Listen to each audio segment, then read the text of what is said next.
War Eagle, everybody. Welcome back to another edition of E2C Network Live, where we get together and we talk about what's going on in the world of the Auburn family spectrum. Always heavy on the sports here on this channel and on our podcast. But if it's orange and blue, it is what we do here. Thank you for joining me, whether you are watching this live or on the replay. We do appreciate you hanging out with us because you have a lot of different places to spend a lot of your time investing in your Auburn fandom. So thank you so much for being here tonight.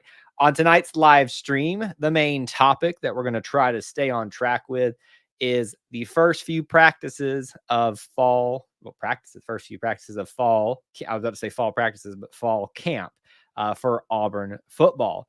Obviously, there's not a lot of news that comes out of that, but there's little smatterings and rumors and speculations that start happening. And I thought it'd be fun to get together on a Saturday night where I didn't have a lot to do and talk with you guys about what you're thinking about that. And if maybe you're hearing some things. I know there is one big story out there about a certain player that may or may not be part of the team anymore. We'll probably hit on that a little bit, but that's going to be our main topic. But as we always get together, anything's really fair game. So feel free to bring it up. We might bounce around a little bit, but fall camp, first few practices, is the main thing that we're going to be covering tonight. For those of you that don't know me, my name is Kyle. I am the editor, the owner of the E2C Network, and we are just a family of content, mainly podcasts, but also this YouTube channel that just talk about anything and everything Auburn. As you're coming into the live stream, or even if you're not on the live stream, please do make sure you smash that like button if you enjoy this type of content, and post where you're watching from and city, state, international, all that kind of stuff. We want to know who's checking in with us tonight, even if it's not live. A lot of familiar faces. Russell was raised at "Let's get ready to rumble." That's my bad impression of that. Neil is always here from East Cobb. Joe is here, another Booster Club and channel supporter member. Talk more about that a little bit later on. Stereotypical Auburn fan is here. He's got a big topic, a little bit off topic. We can't address that. He's reminding all of you that there are some big commitment dates coming up for some basketball stuff. And I know we're talking about football tonight, but I don't know why I just like the shirt. So I just threw it on because at least it has Auburn on it. And I know it's like the faux and one. Does anybody remember that brand and one? That's what that's supposed to be. And it's so faded now too. And I was like, and it's a little small on me. It's a schmedium as we called. But I don't get to wear it that often. So I was like, we'll wear it tonight. Neil, my wife, got to hang out with Philip Lutz and Kirchin's parents at the 5K. Both my wife and Philip's mom work in the medical field. Well, Jessica works in the medical field too. Just FYI, in case y'all didn't know that already, that's my wife. But we live right by Lutzy Field and Laster High School, where Lutz and Kirchin went to school. And Jessica thinks today she saw the road race or what was going on for that foundation. And obviously the tragic story that is the loss of Philip Lutz and Kirchin. But, obviously they're doing a lot of good out of that very bad situation there. So that's really cool that obviously you and I being in the same area, Neil, we run into some of the similar things here. All right. There's the big topic already, and I already need a sip of water. I don't know what that says. I'm out of shape or what. Don't know how to talk long term, but we're looking weak at defensive tackle if Tyrone is really gone. Lee Hunter and Tony Fair will need to step up big time. So that really is probably the biggest story thus far. Late last night, you'll depend on who you follow on social media and who you subscribe to in terms of who breaks news and things like that. There became the rumor that there was a defensive player, specifically a defensive lineman, that was not going to potentially be part of the team going forward. We've found out through the grapevine that apparently is Tyrone Truesdale. Now, the reason behind this, somewhat up in the air. There's speculation on it. I think everybody's initial gut reaction is, and I'm not saying this is not true, but everybody is really pumping this. Coach Harsin's this hard-nosed, not going to put up with nothing. Every coach is like that to some degree, more some than others.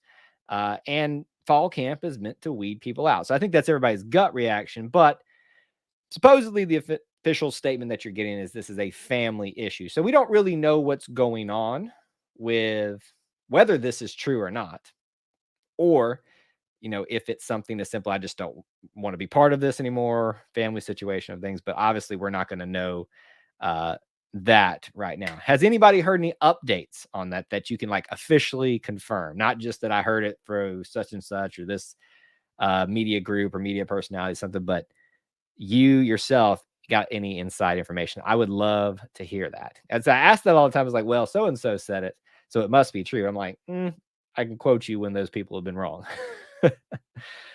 Let's see. You and I don't live too far from each other. I live 10 minutes from Laster Heights. That's kind of creepy, but yes, we're probably like within, I wouldn't be surprised if we're within miles of each other there. But I do want to go back to what stereotypical Auburn fans said about Tyrone Truesdale.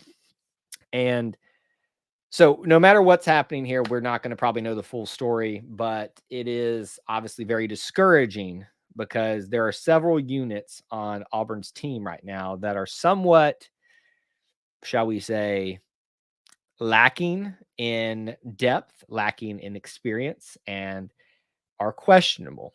First and foremost, the offensive line. Second, probably for me, was going to be the defensive line and the wide receivers.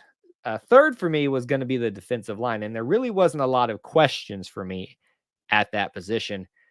However, there was a lot of unproven things about the defensive line because they've had some other names and other people there to back up the depth chart that are not there anymore.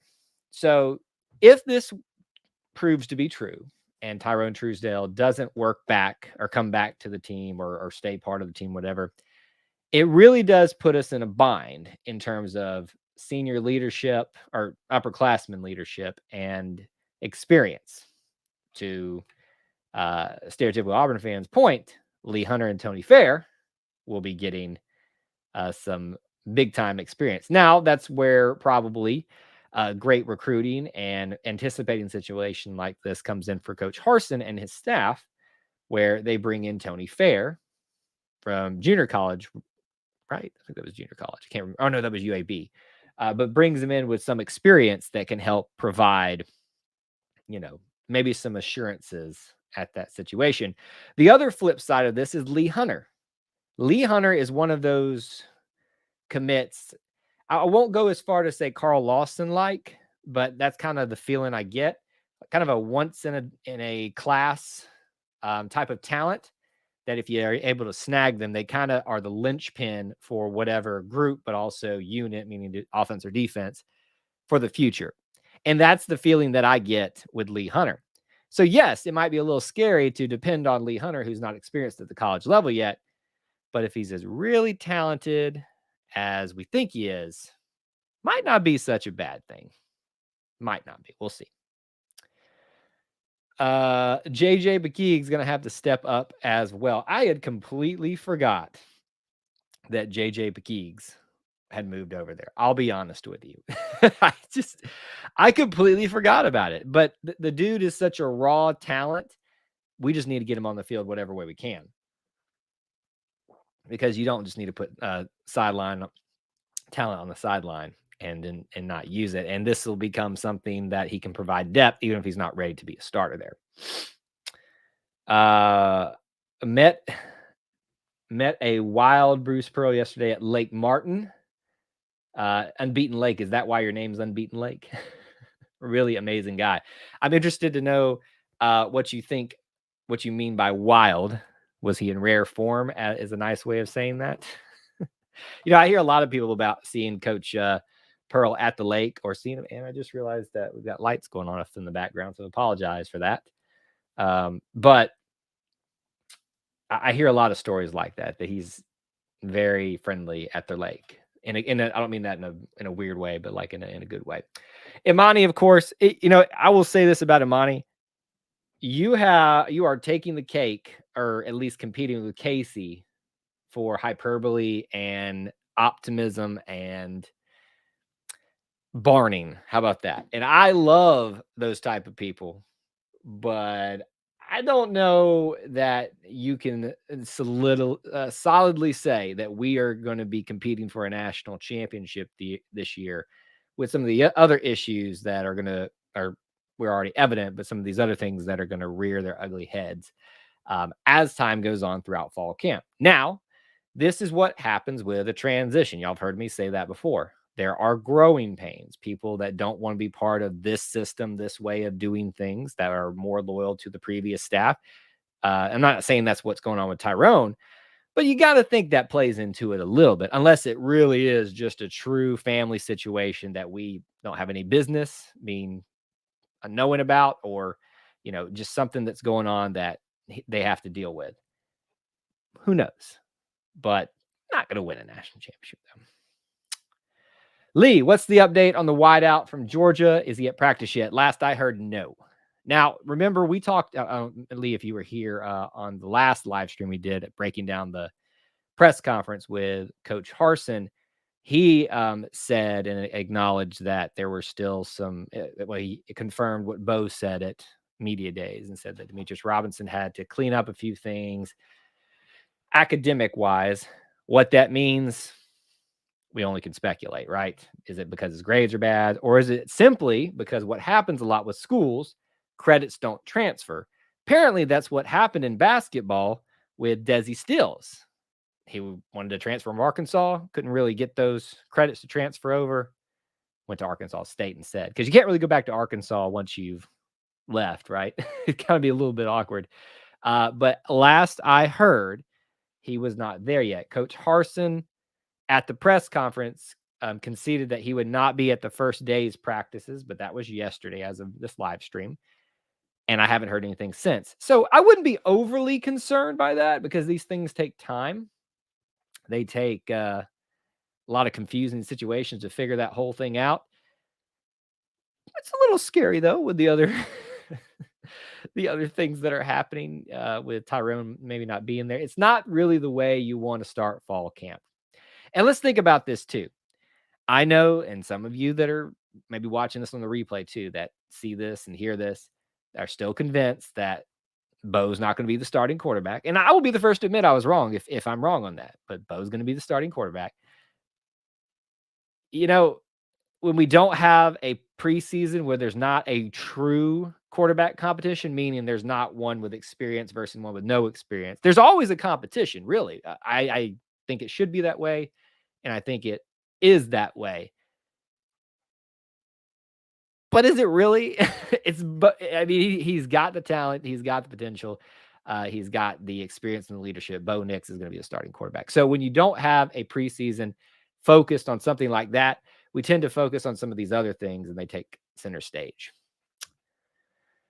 Looking like an O-line started out, Troxel, Manning, Brahms, Council, Ham. Are you surprised by any of that?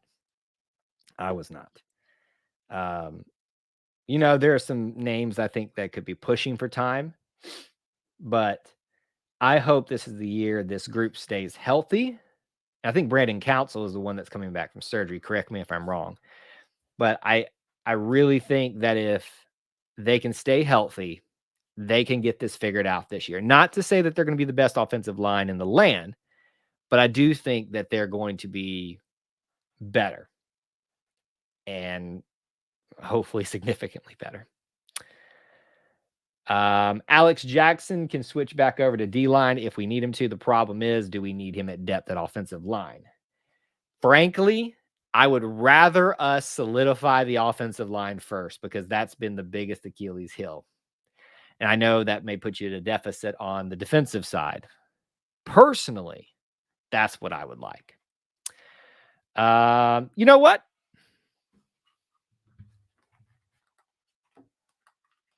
I know I'm being silent right now, but I'll put it up here in just a second. Russell says, are we taking calls? I will take calls if you guys want me to. Every once in a while, I'll just oblige by that. So right now, you'll see it posted under E2C Network in the chat. I have posted the link if you'd like to call in and talk to me. There you go. Sometimes all you have to do is ask, and you shall receive. Shall receive. I can't talk tonight. DC Vlogs LSU, our resident LSU fan who's popped in from time. How's it going? How are you feeling about the LSU Tigers and their chances this year? How are you feeling after that injury to one of your quarterbacks? I bet you a little bit are wishing you had TJ Finley now. I'm glad we have him as part of our team. Lee says, I do too. Hopefully our O-line can be a strength instead of a weakness this year. Yeah, I'm not going to go so far as to say a strength just yet. I'm hoping for that. Let me clarify. I hope for that. I believe that can happen. I trust these guys to get it figured out. What I expect is for them to be, and I don't mean this mean, but competent, meaning Bo doesn't, and whoever sees time at quarterback, barring change or an injury, has time more often than not to get the plays going. So that is what my hope is for the offensive line this year, is stability, slowing the game down a little bit for our quarterbacks and our wide receivers and our running backs, and providing solid, stable protection each of that time. So when it becomes a strength, we'll be sitting pretty good. SEC rules. I mean, listen, I don't get super on that. In fact, I root against the SEC. I've said this plenty of times on this channel. I know a lot of that annoys a lot of you, but I root against everybody in the SEC every chance I get. I want to see them fail. I want Auburn to be the only team in the SEC that survives and is competent. But I understand the flip side of that if they're suffering, that means technically Auburn's going to suffer at some level too, because of they're in a poor conference. I get it. I get all that. I acknowledge it. I know it's a stupid reasoning for me. That's just the way I feel about it. So I don't really chant the SEC thing. Every once in a while, I'll do it to annoy some fans from our conference, but I really don't subscribe to that. I think Max Johnson's pretty good. He beat Florida in Ole Miss. So as long as y'all feel good about it. But I bet you wish you had TJ Finley for that depth right now. Think our O-line will be middle of the pack, which is improvement from the past. Not far from the truth. Honestly, not far from the truth.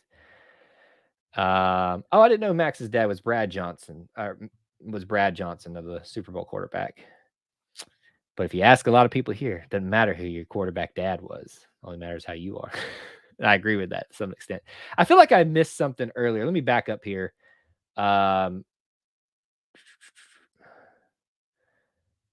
Did you see where Gus made Bolin mad by stealing a highly recruited offensive line? I haven't, honestly. I know this is shocking to a lot of you that were here during the transition from Malzahn to Harsin, and knowing how against that I was and how big a Malzahn fan I am. I honestly don't follow them all that much. I think it comes up on my feed because of the Googles and the algorithms. I might tune into a game, like if Auburn's not on and there's not an important SEC game on. I really don't care. But it is funny to see that happening to a wonderful guy like Dan Mullen. Gus is going to pull some people in over there. Gus is going to do there are a lot of opportunities that Gus could have had, even if he had just waited a year.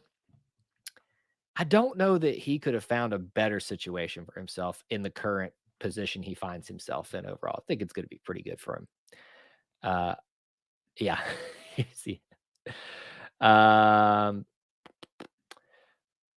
Good bringing up the wide receivers, and we'll. I know I'm getting behind on some of y'all's comments here, but we'll keep up there. By the way, before I do that, Corey, I think you asked. Correct me if I'm wrong, but I think we sent you an email about some information. I think it was you that wanted some information about some stuff. I sent you an email. I never heard anything back. Let me know if you need any more information about that.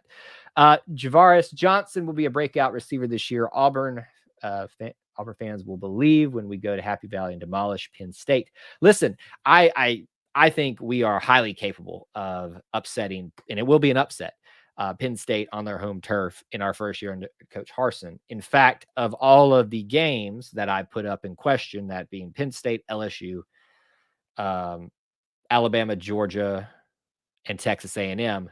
I think the most likely of those would be Penn State. I think I previously said like LSU. I'm kind of flip flopping on that a little bit. I know Penn State right now feels like the one that we would likely upset. And LSU, no offense, DC Vlogs, wouldn't be that much of an upset for the two teams where they're at right now, but there you go.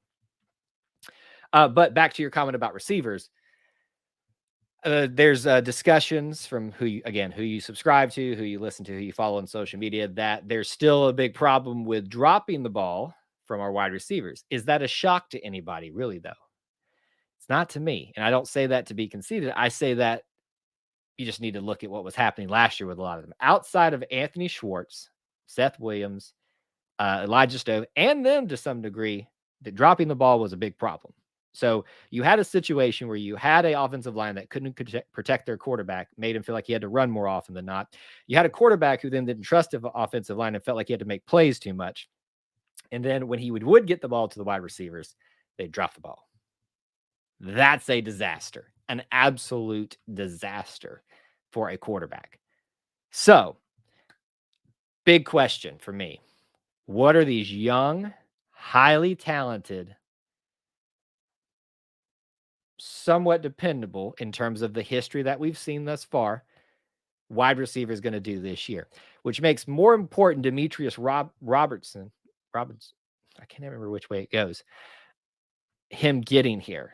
Because we need some leadership and we need someone to take the heat off the rest of these guys. We need to give one of these guys like a Javaris Johnson, a Elijah Canyon, time to step up and be the second, third threat. So there's potential there. I'm excited about their future. Will it work out? Only time will tell. DC Vlogs is being very gracious, saying that Auburn will get 10 wins this year. I think we're highly capable of that. I could see a scenario where we beat everybody except maybe Georgia and Alabama. Not ready to say that yet, personally. Just me, though. As I take a sip out of the cup. All right, real quick, I'll get back to your comments and questions here.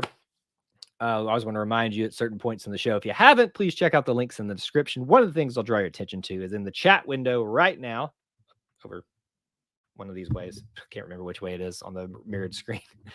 Up at the very top is you can become a channel supporter here. It's 99 cents is all it takes. You help support what we do here, or you can take it another level and get some more cool stuff. In fact, it's called the Booster Club. That's in the description. You can go to patreon.com/E2C Network. Inside information for all of you that are watching that are Booster Club members. And I know some of you that are here, like Joe. Thanks, Joe. I just posted the next interview for Auburn Roots or who will be on it. If you haven't checked it out, you need to. One of my favorite interviews that I've done thus far. Super excited about releasing that next Friday, but you guys know a week early. All right, there's my plugs. Check all the links in the description and smash the like button if you haven't, if you enjoy this type of content. And invite a friend too. Post it on social media so they know to come on in and hang out. All right. I've got either Kenyon or Hudson will be the breakout star. Capers is super talented as well. I actually feel pretty good about our receivers. I feel very good about their potential. I just need to see that potential realize into success. And I know that's a somewhat unfair statement for to make in the eve of the season where they haven't had an opportunity without the shield of Seth Williams, Anthony Schwartz, and Elijah Canyon, Elijah Stove. Kyle, I am struggling tonight to help them, which is part of my concern. I don't know. I read an article today that we're dropping passes. I think you and I are referencing the same one. Yeah, that's concerning. It really, really is. Really. Oh, we got an LSU fan admitting that we are going to beat you. I listen. If there was a year that we were going to break the curse and beat you guys down in Baton Rouge for the first time in 2 decades, this is the year. Even in a transition year for us. But I'm not ready to just guarantee that yet. Let's see. Do we have any kind of fanfare for the football team before the season start. Are you talking about in terms of like fan days? Is that what you're addressing? So traditionally they have what they call fan day about 2 weeks, right? I think it's right as classes officially start and before the 2 weeks before the season start. And I love going to that. I think it's a great opportunity for you to not just see the football team, but they have the cheerleaders, the dance line. They have, I think they even had the soccer players come out too, and you can get tons of autographs. You can go see the football facility. You can get your autograph from the head coach. I really like that, and I doubt they'll be doing that this year with everybody's feelings of everything that's going on in our world with COVID. But so I don't know. I wouldn't expect anything right now. You're more worried about LSU and Death Valley? Whew, you and I have different opinions. Alan, thanks for being here. Appreciate you stopping in, hanging out with us for a little bit. Russell says be on 20, but not okay. Yeah. So again, I'll post it again. If anybody wants to call in, Russell did request that I take calls tonight, but you don't have to. This wasn't a scheduled call-in show. That's why I put the headphones on. But if you do want to, it's available. I can't promise that we'll still be on then, but maybe we'll see. But the option is out there and available if you do want to take it. All right, so we have covered a lot of ground about fall practice thus far. And we can, for those of you that may be getting in a little late, we can go back through some of it. Don't see any email. Okay, Corey. I think I have your email still, and I will go try to resend it. If you did ask me for some, I think you filled out a survey for us, and that's what I'm. Maybe I have you pinned with somebody else, but I'll go figure that one out, Corey. What was I going to tell you guys about? Oh, so we addressed Tyrone Truesdale rumors. We talked about wide receivers, the speculation and discussion about dropping passes. We've talked about we've addressed the whether there's a quarterback battle or not. What else are you guys feeling about fall practice? Is there anything else that's kind of just sticking out to you? But yeah, let me know if you guys have a particular topic that we haven't hit on yet that you'd like to do. Something interesting though, I saw today and I posted in social media. Did you guys know that there was an interstate going through Alabama, but now it's going to go from Georgia to Alabama through Mississippi and dip down into Texas? And it's not 20 and it's not 10, but it's going to be Interstate 14. It will be a direct shot from Auburn to College Station, which would be huge. I wanted to go to the Texas A&M about 2 seasons ago, but I couldn't because it was going to cost me so much to fly out there, go drive, rent a car, or have somebody I know out there pick me up and do all. It was just going to be too much of it. Now you can technically drive straight there in one day, straight shot. Does that make it easier for you to want to go visit College Station for a Texas A&M Auburn game? For me, it does, because I would love to go see the home of the 12th man. I think it'd be a really cool atmosphere. In fact, my goal is to be at every SEC stadium for at least one game with Auburn before my time is done here on this earth. Will I accomplish that? I don't know, but we shall see. But yes, I think that's just a little small bit of news that you thought you would be interested in. I-14 guaranteed are still in debate. So the article that I had read, that the approval from Alabama was going nicely, meaning it looked like it was going to happen. So I can't attest for Georgia, Mississippi, Louisiana, and Texas. But our end of it's covered, it seems like. So that would be a great thing for football, for all sports. I think the great thing that they posted about in the article, this is really intended, obviously, for commerce, for very underserved and I don't know what's a better way of saying this, is just parts of our southern states that don't get a lot of commerce, a lot of tourism and stuff like that. It's going to go like through Selma, and a lot of you know about Selma, and it's not like it's a very famous city for reasons, but it's also a very much needed area to bring some economy and commerce through. And you're going to get a lot of that with fans traveling to, LSU, Texas A&M, Austin for Texas. It's going to be a little bit closer for that when that comes around. So it's a great thing there. Joe asked, the best stadium in the SEC to go to. So I have been to LSU, Kentucky, Mississippi State, and Florida, and obviously Auburn. So Auburn's number one. It's a cop-out, I know. But I say out of all those, the best experience I had in terms of just in-game was at Florida. The campus was real nice too. Getting from the campus through the bowels of that stadium to the seats was the worst experience that I've had. And that's having gone to LSU. LSU's cool. It's just the fans are terrible. I'm sorry. DC Vlogs had terrible experience. My wife got punched in the stomach, wasn't doing anything. I got cussed out by a 2-year-old essentially and a 92-year-old. I mean, I'm not kidding. Like a child jumped out in the middle of the stands in Tiger Stadium, cussed me out. I just pushed him to the side and kept moving. Then a grandma does the same thing 5 steps later. Okay, I'm just going to my seat.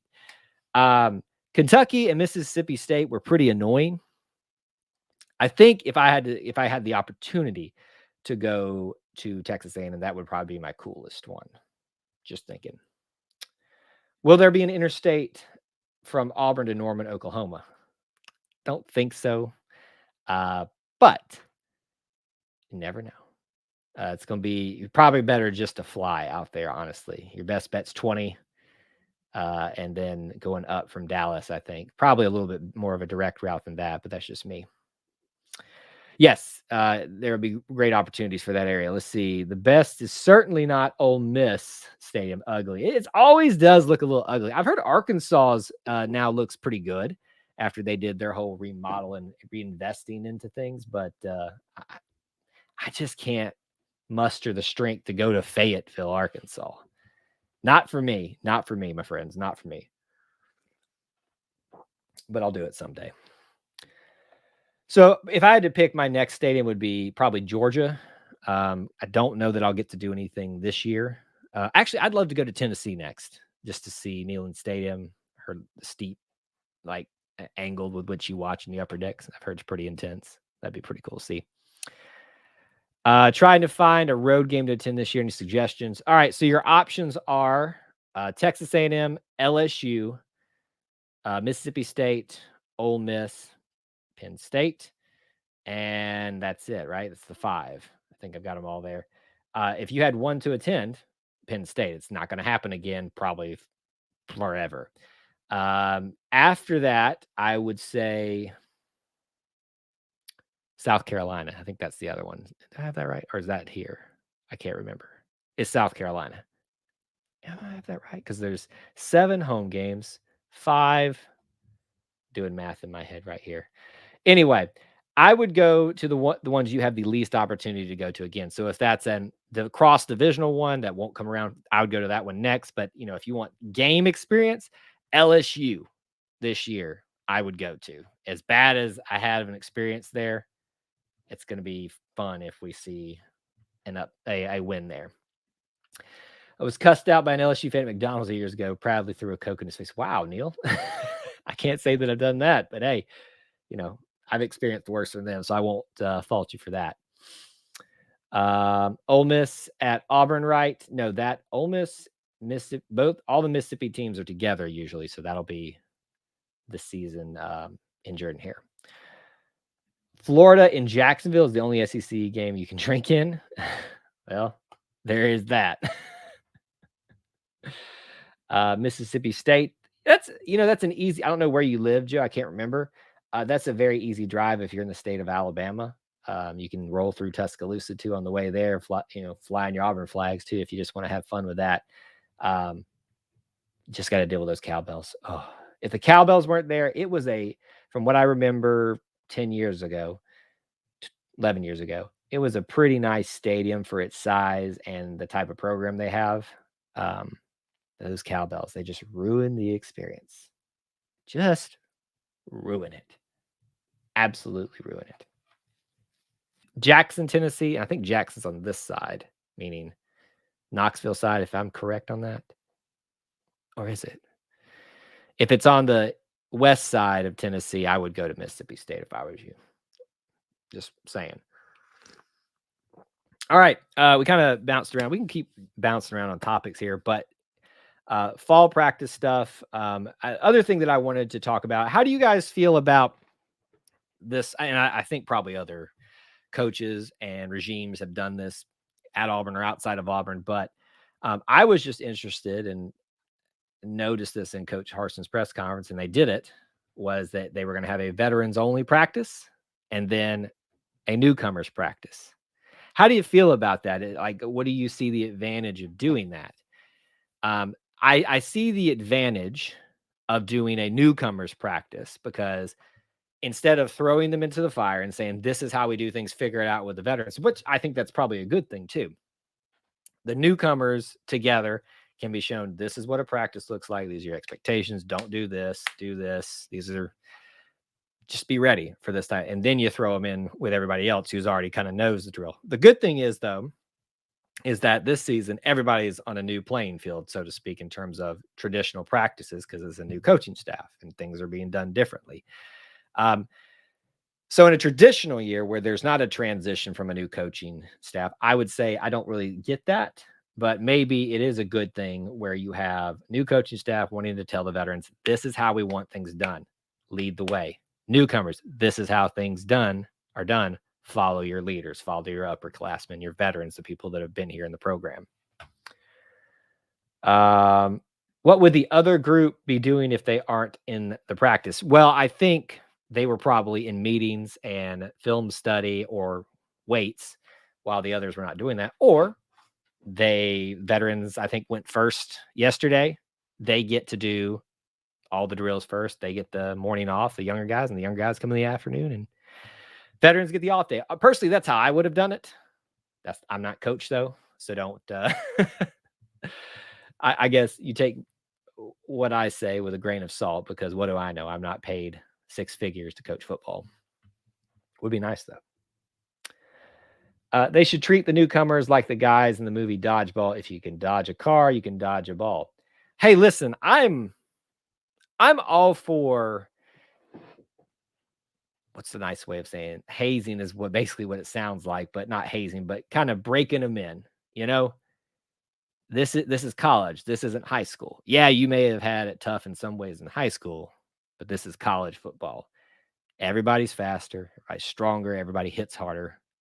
Break them in. And they weren't, I don't think they were really hitting yesterday. They were probably in what's called shells, I think. I don't remember if they were in full pads or not, but pads, shoulder pads, helmets, probably, some other little things of that nature. But I think when it's time to hit, you don't need to break them in terms of being just with themselves. Just throw them in there. See who crumbles. See who's ready. See who's not. Because we got to know, hit the ground running right now. I just thought that was interesting. Didn't know if anybody else had any thoughts about that, because I had never really remembered that being done before or thought about that particularly. Also, another thing, I keep kind of remembering things as we continue to talk here. I'm always in, it's a little bit of a gripe, I'll admit that. I'm always interested with people that, and I don't, if you do this, I'm not trying to fault you, but say, oh, TJ Finley looks so crisp and clean at practice today.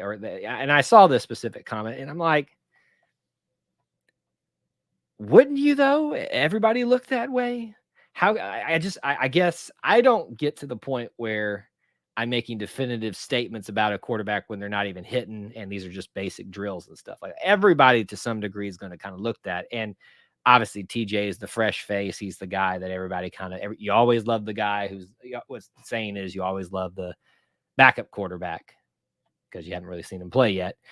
So they're going to look that way. I don't know if that irks anybody else. I just saw that a lot today and I was kind of like, this doesn't make sense. Like, I get everybody's a little annoyed with Bo Nix and all that stuff. I get it. Trust me. I understand it. I don't agree with it, but I get it. To me, it just, I don't know. It just doesn't sit well with me overall. Let's see. Is there anything else from fall practice today? I don't know when. I can't remember the schedule when they're going to be doing scrimmages, and I would assume if they're not hitting already, that starts very soon. And I don't know what the weather's like down there in Alabama right now, but it's pretty. It kind of not cooled off, but it got very somewhat mild last couple of days, so they couldn't have picked a better time period to get all these things started. I'll never forget the defense destroying TJ last year. It was his first year thrown into the fire at LSU, and we had a great defense, so you would expect him to struggle a little bit. Another year of experience, and when you've got a little bit of an extra year to figure things out, I think he'll do a lot better. Yes, I agree. Nix will start. Doesn't mean he can't lose it though. That's what competition is for. It's nice to have someone nipping at your heels and make you play at your best or your worst, meaning we'll play the best player. It's Muggy over here in Hoover. Wow.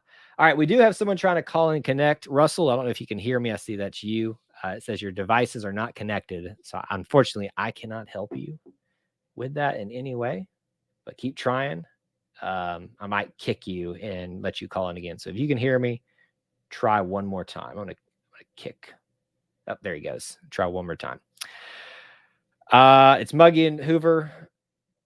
Well, y'all just had all that rain come through too, so it's probably gonna get nice for them. I'd like to know how much the veterans have changed in their weight or bulked up since spring. I thought, didn't we traditionally get like a list at the? You probably get that at the end of fall camp where everybody's kind of sitting at. I don't know if you're going to be able to see a difference or anything like that. Is there something that you're looking for, Kevlar? Like, is there certain players that you were looking to trim up, bulk down, or something like that? Be interesting to see that. Let's do Auburn trivia. When was the last year for Auburn to beat LSU in Baton Rouge? You tell me that. We've done a trivia night before, and I'm not saying we won't ever do that again. It's a little bit harder to do the way I like to do them. Every once in a while, we might throw that in there just to mix things up for you.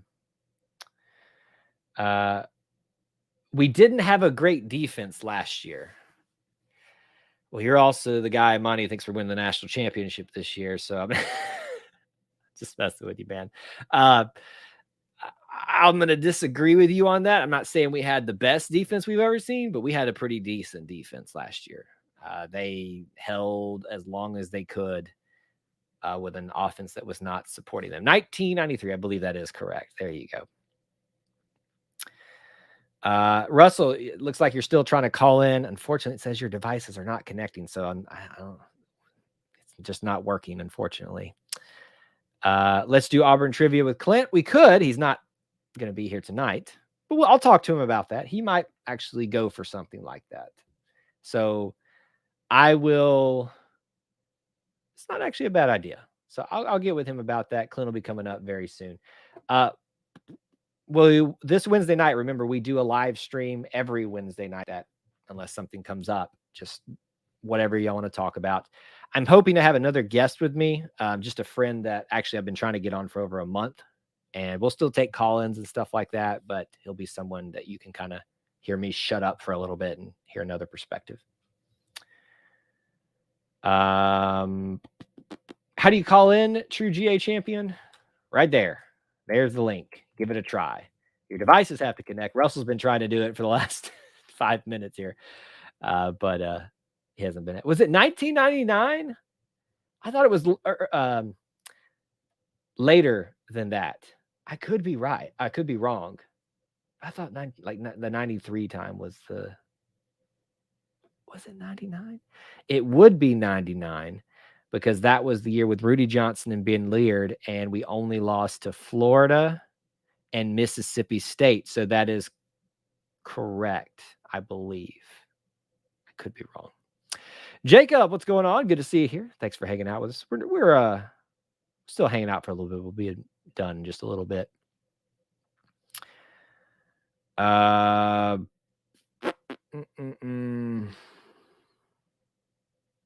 let's see. Clint can be the Alex Trebek and try to stump Clint. Nah, you're not going to stump Clint. Clint knows his stuff. I know he just seems like the uniform guy and that type of stuff.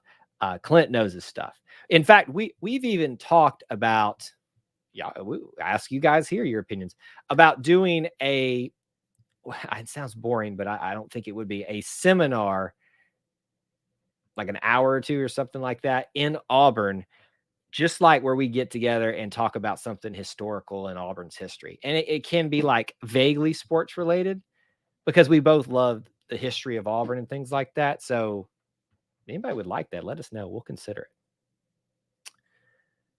it. Russell, my man, keep trying. Unfortunately, I don't think I can help you on my end. You got to just get it to connect. Should be you just click on it and it works, but who knows? Trivia: who was the first Auburn man to throw a Coke in an LSU fan's face in McDonald's? Answer me. Is it Patorish Doyle? What's your over/under for Auburn this season? I have them at 8-4. I have them as 8-4 as well. I've even taken it a step further to say their postseason record included 8-5 with a bowl loss. That's what I'm sitting on right now. I'll tell you guys, we do live streams here, obviously, but we also do just some edited videos as well. I will probably release a final prediction for the year. When would you guys like me to do that? 2 weeks out? That's kind of what I was thinking. I think we will have had most of fall camp over with by then and be able to make some strong assumptions about where people fit into the lineup. And that would inform some of my decisions as well. Because obviously with Truesdale here, that hurts me a little bit in terms of feeling like I can raise it up to 9-3. But 8-4 is where I'm sitting at right now. Or 8-5 overall. Jacob, you got your shout out right here. What up, Jacob? All right. I got 2 people trying to call in right now. I'm going to go ahead and add Russell in and see if this works. Russell, can you hear me? Yes, can you hear me? What's up, my man? How many times did you have to try? I finally made it, man. Persistent. I just made it home. So I was trying to do this while I was driving home, and I finally made it through. And it's good to talk with you, Kyle. Oh, it's great to hear from you. I get a chance to shut up now and hear you. Oh, no, you're good to listen to, man. I enjoy it. You're doing a good job. Awesome. I appreciate that. What's on your mind? Oh, man. Nothing specifically. I really was just, usually I try to have a couple things on top of my head to think about, but I was just trying to get through tonight. Try to listen to what you guys were. Uh-oh. Lost connection just for a little bit there, Russell. I don't know if you can hear me. Your topics in general. I had a couple off the top of my head that I wanted to present to you and see what you thought. Do you think this is the most talented team that Harsin? Uh-oh.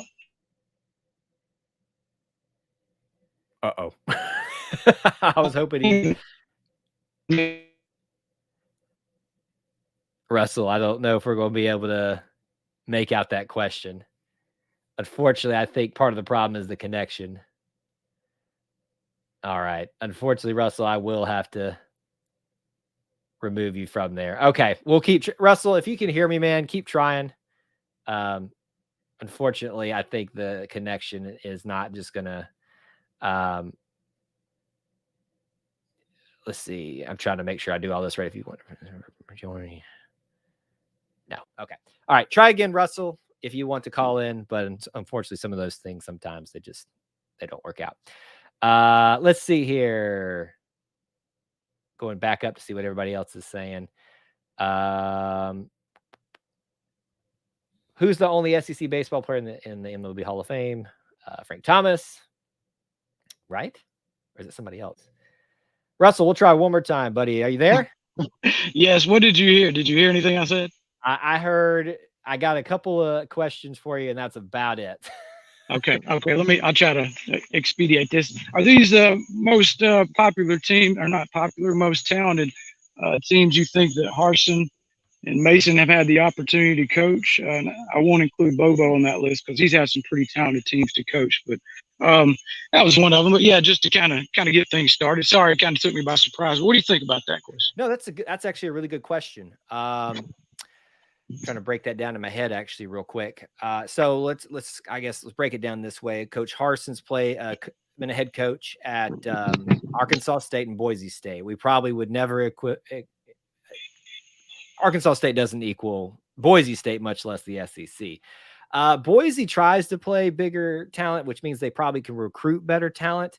The question is that I'm thinking about now, who had the most talent, Derek or Harsin, to work with? Part of me wants to think Harsin for some reason, because we just think of Vanderbilt as, poor little Vanderbilt here in the SEC. But I still got to think Stanford also, Cal. That's true. That is very true. Because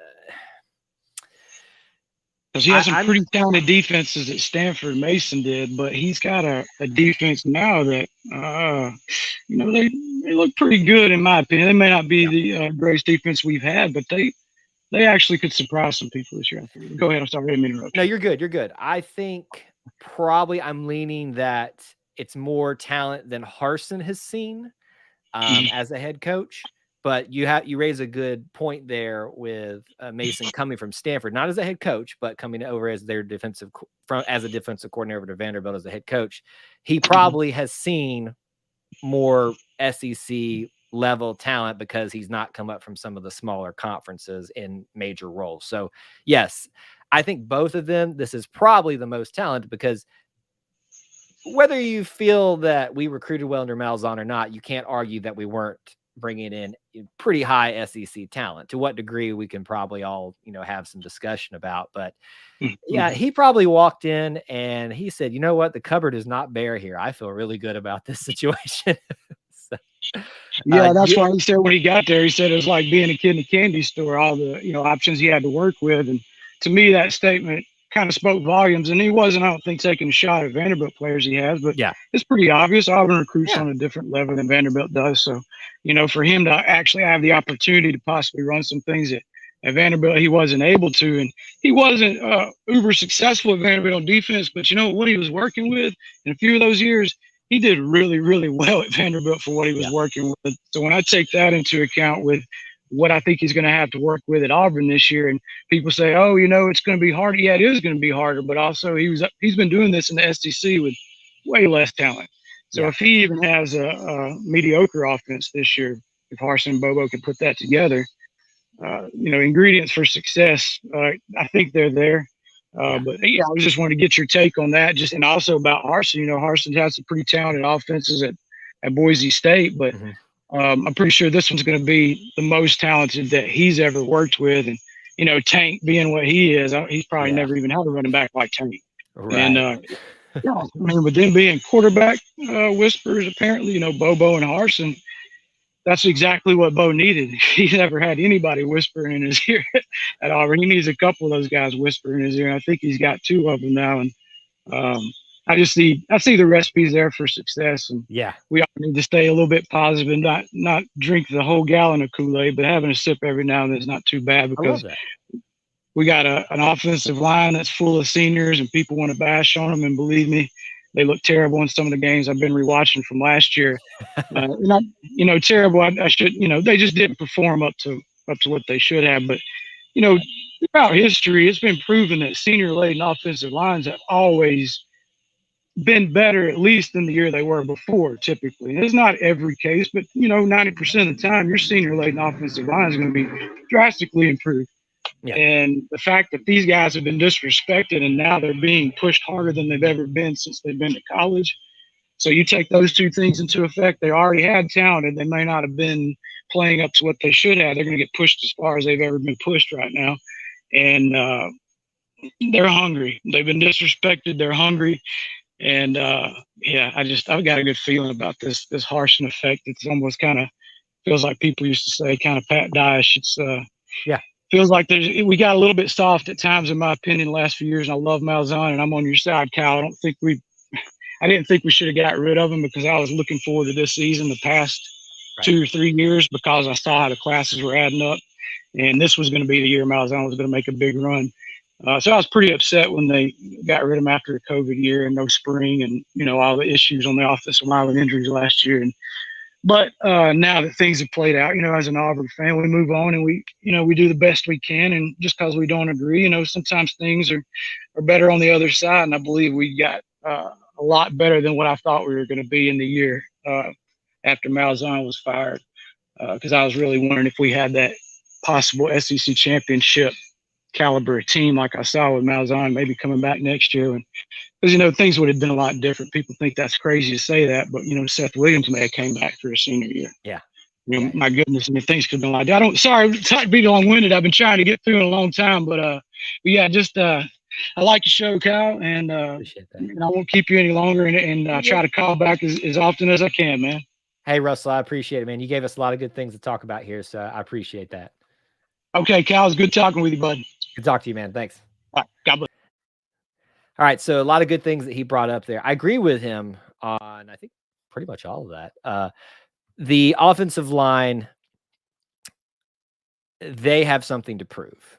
And you're right that the senior, there's something about it being your final year that pushes you. This is the last time for some of these guys. They know they're going to get to do this. They may have hopes for the NFL, but they understand the likelihood of that.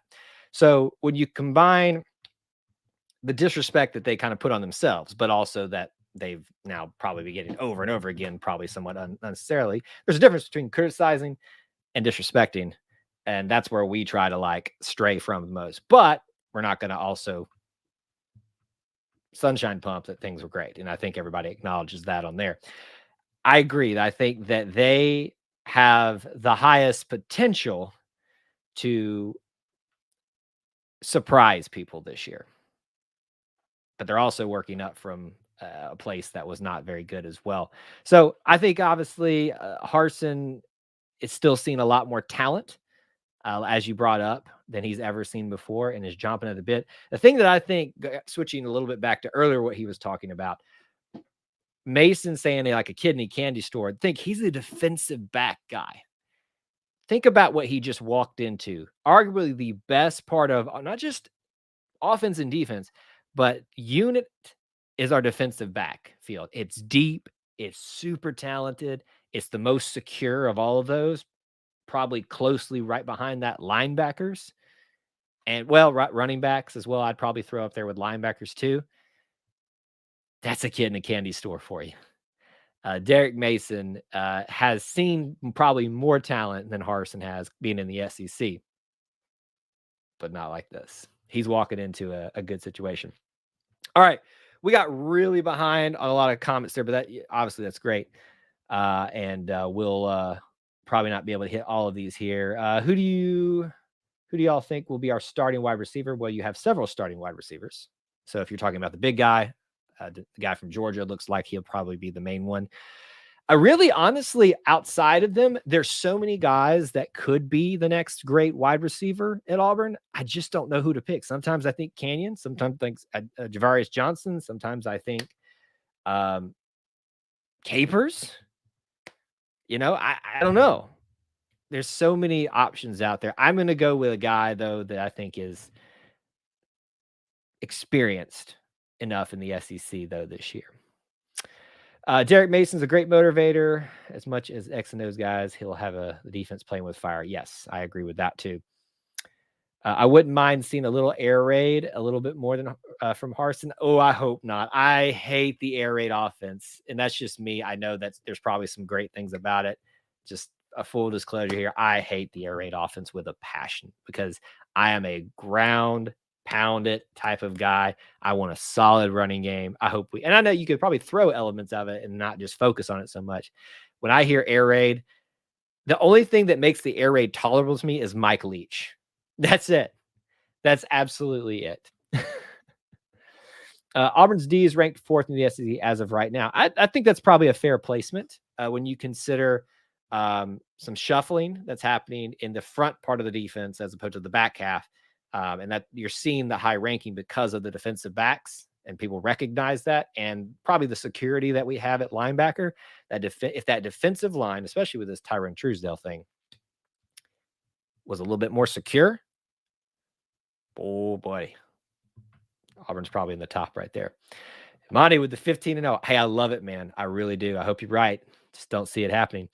All right. I think is this the Paul show? Yes, we're Paul-esque here on this, but you can go instead of going Paul, y'all go Kyle. Whichever way you want to do that. All right. If you want to get in some last minute comments and questions, we can. We'll probably get out of here real quick. As a reminder, if you haven't, please do consider becoming a channel supporter. It's real cheap, just $1.99 is all it takes. You get the little emojis and icons next to you. People like Joe Rudolph, I've seen here and a couple of others popped in. You can also become a Booster Club member. It's like the next step on that. But you go to patreon.com/E2C network. Inside information that you don't get anywhere else from us. Early access to things. We take requests and comments from you guys. You get to be on a podcast. All that's available there. Links are in the description. There's also other ways like TeePublic, PayPal, if you want to help support what we're doing here. The best way you can do it, though, is smashing that like button and making sure you're subscribed with that notification bell. Joe, I thought we addressed this yesterday. I thought you were here. If you're not, let me say that again. What do you make of Big Cat's comments? I make them as nothing. Honestly, I don't want to like just dismiss it outright because I don't want you to think I don't just care about the question, but like it's really nothing. It really isn't. People are trying to make it out more than it is. It wants to be. It was a guy having fun. He knew exactly what he was doing by doing it. I think we all forget that these players and recruits, for that matter, see us talking about them, and sometimes just want a reaction, and that's what he got. He got the reaction he wanted. Does he legitimately think that UCF could beat Auburn? Maybe. I doubt it. That was just a jab at us, and he's very loyal to Gus, and he wants to defend Gus to the end there. So I love a guy that has their coach's back, but we'll see. I know I kind of bounced around the question a little bit. I really don't have a major opinion about that. Russell, we just need to get Kyle to do a 2-hour show. Won't be tonight, maybe soon. Who knows? We may have such a big news day one day I just can't cover it all. But we'll see. I agree with the air raid comment, but it seems like the passing game trend is heading to the Big 12 model as much as I hate it. So yes, so you can be heading that way. Doesn't mean you have to do it.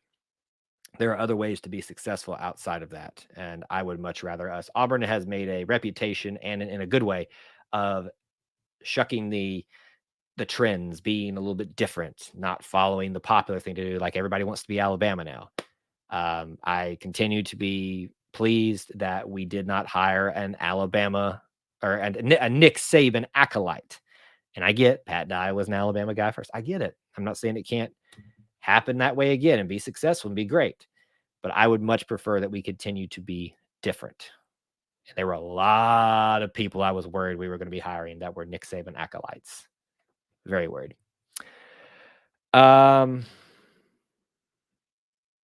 Yes, they're going to be solid. Probably not national championships, though. This was all fun games. Be sure to have friends here, right? This was yeah, I think it's nothing more than just trying to get a reaction out of people, and he got exactly what he wanted. Yes, 2-hour shows here on out. Football season, people getting the itch. Listen, you guys keep showing up. You guys keep helping support what I do here, and I will probably have no choice but to do 2-hour shows. I've not made it a secret that I kind of want this in my podcast network to be what I do full time. We might be heading that direction at some point in the near future, but we're still a little bit ways off of that being a comfortable decision for me. But that's kind of, I'll just throw that out there for you all to consider. But I enjoy being here as much as I can with this, and I appreciate you guys showing the love very much. All right, that's going to do it for me tonight. Stay tuned. Subscribe, notification bell. More live streams coming up soon. More videos coming up soon as news breaks or doesn't break or rumors start with fall camp. More podcasts coming out this week with No Huddle guys back to talk about Auburn football. And we got another Auburn Roots this Friday. Subscribe on iTunes, anywhere out there. You don't want to miss this. I know I've said that before. Auburn Roots, look it up on Apple Podcasts. The guest that is going to be here. I will not try to compete and say that everybody else wasn't important, but a lot of you might have known that I interviewed Coach Sonny Smith. It's kind of up there in that realm of who is going to be a guest on the show. So thank you guys so much. Till I talk to you again, War Eagle.